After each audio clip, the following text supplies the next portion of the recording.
talk about zones of intimacy with how we're relating with other people, but the permaculture zones are, zone 0 is basically where you spend, like, your kitchen, where like the most amount of activity is in your homestead. I mean, you may go to work, but and we can't really include that. I mean, there maybe are permaculture zones at work too, but if you're here on the land, zone 1 is going to be like where you spend the most amount of your time. And from the work perspective, in this case, maybe the zone 1, when it relates to work, is right in the studio there, and what's happening radiating right out from there. So they aren't necessarily concentric circles. They might be like sort of amoeba-esque and really thin and narrow in some parts and maybe getting bigger in other parts. But zone 1 is going to be what you're interacting with multiple times a day, but it isn't just like the center of your living. So moving out from 0 to 1 is right outside of your door. Certainly everything in this area is zone 1 that you might encounter on the way to the car, on the way to the studio, on the way to take the compost out, which you're doing maybe every day,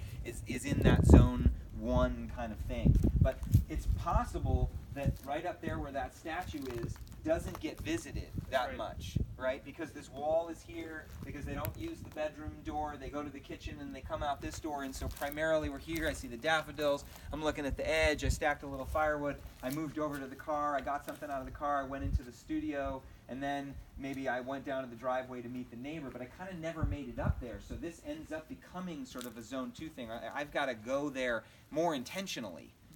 I got to think about that. So maybe at that time of year where things are going to be ripe, I'm going to be paying more attention to it. So I'm going to go there more often at that time of year when that tree is fruiting or there's something to be gathered there. But it might not be right on my way to and from everything that I'm doing in my landscape. So even though it's really close to the house, it might find itself in this zone 2 sort of format. Your kitchen garden, where you pick herbs that you want to throw right into the soup, those strawberries that I was talking about there, those would be things you'd want to have in zone 1, whereas like the produce garden, that's like one step beyond that, where you're going to go maybe once a day, do a weeding session and harvest some produce, that's maybe in that zone 2 area.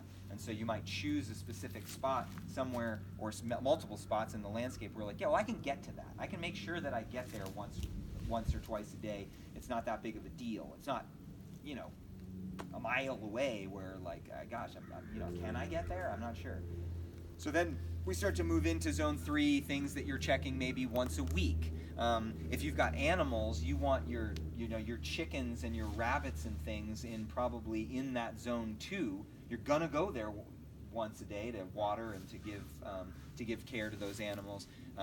Did you, I can't remember if you all talk a little bit about animals. Maybe we could go there. We want to do chickens soon. Yeah. And bees.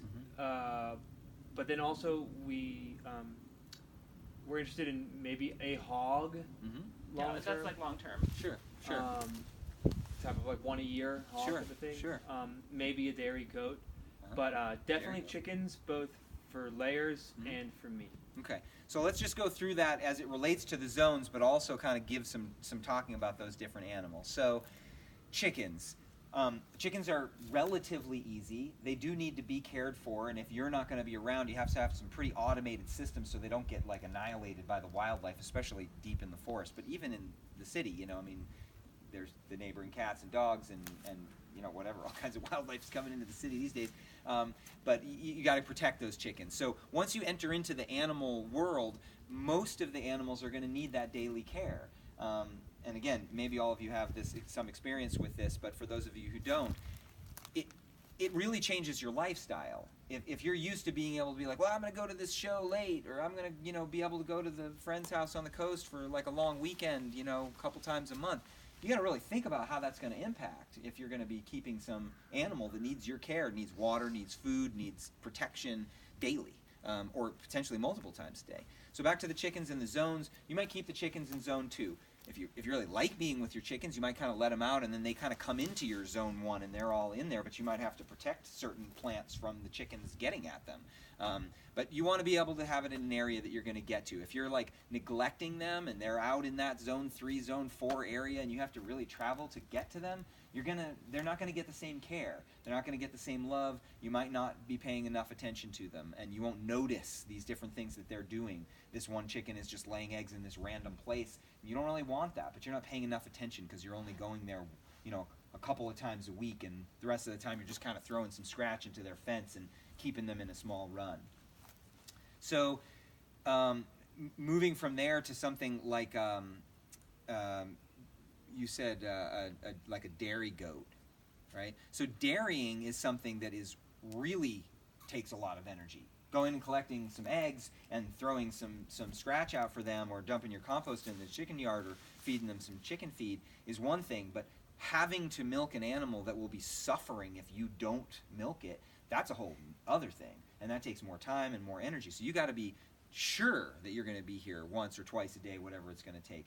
And then once you're into any animal, of course, there's going to be death involved in that, even if you're mostly vegetarian and you're wanting eggs and milk and not the meat from it. There's a process of life and death in that experience. So you got to be sure you're ready for that, and you want that. And certainly starting small, chickens are a little bit harder to relate to than a goat, and certainly than a cow, and pigs, same.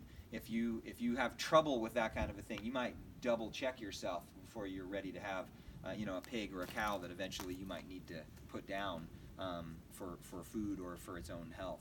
So those are things to consider too.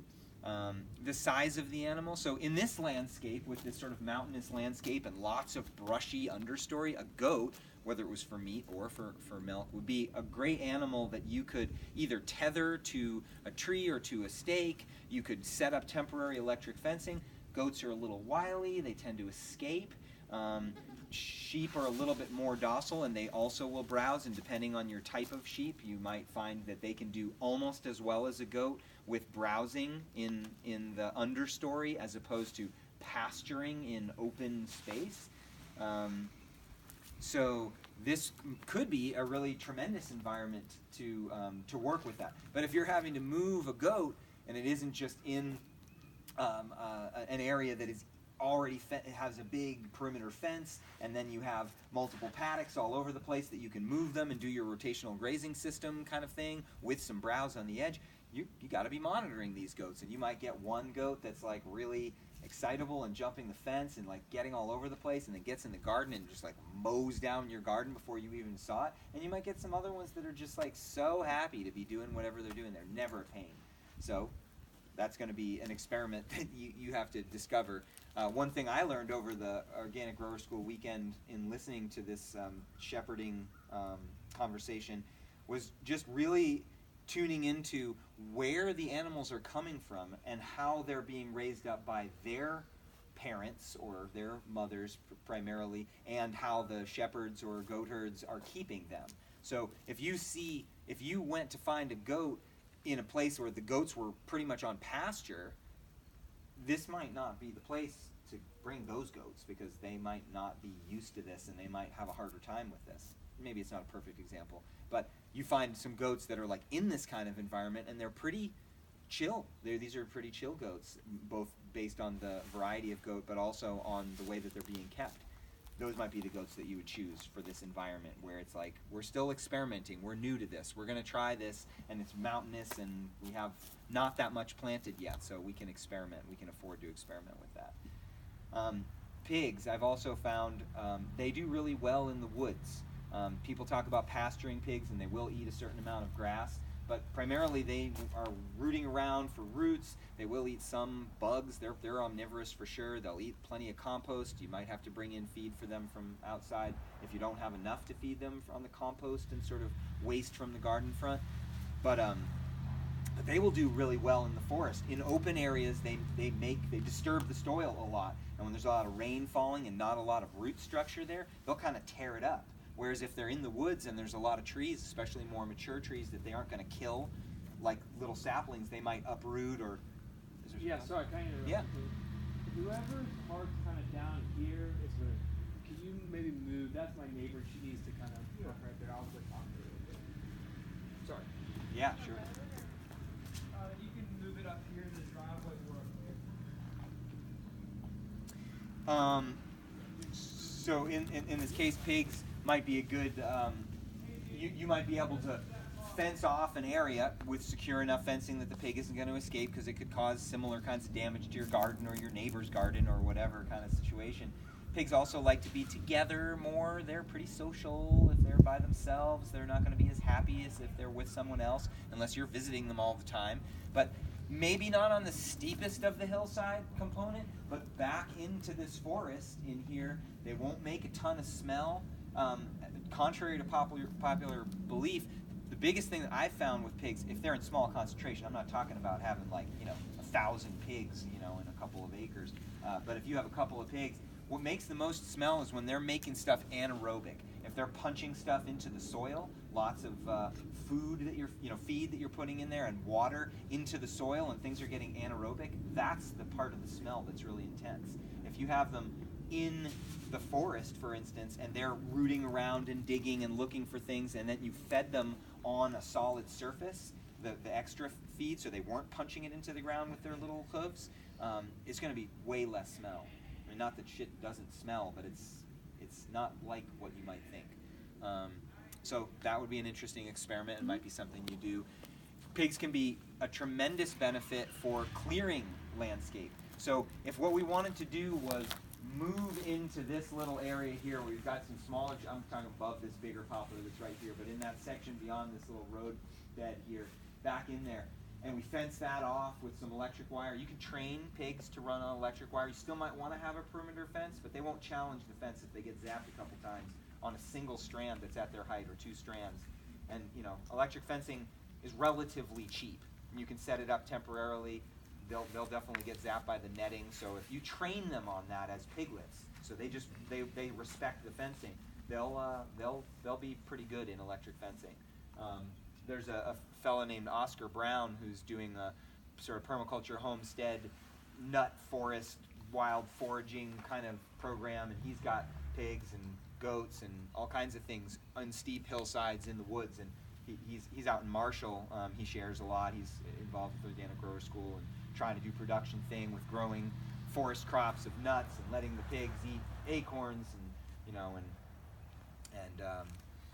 butternuts and things that are just in the woods, and planting other things for them to be able to eat. But anyway, they could help you to clear that area. So let's just say we wanted to open up another little envelope of sun there and move back into that area. We might fence that off and let them kind of mess around in there. They'd start uprooting things, and we would eventually get down to just the larger trees. And then maybe there would be enough sun in there, and we could have a winter crop of planting in some kind of root crops like some beets or some daikon radishes or whatever. They could go into that area and uproot all of that stuff and sort of turn that soil, and then eventually take out the timber trees, move the pigs along, and then you have this cleared area that's been turned and pooped on and processed a little bit and aerated and whatever, and then you might want to garden in there. And maybe there's a better example in there. It was a place that we could see from here. That might not be the next place that I would clear in this particular case, because if what we're wanting to do is work with the envelope that's down there that we already have and this yard envelope, to get more sun into here, we probably want to go this way. We're not going to get much more sun here back if we move back there. Although back there is going to get more sun from this envelope here. So that could be another reason to move back into there.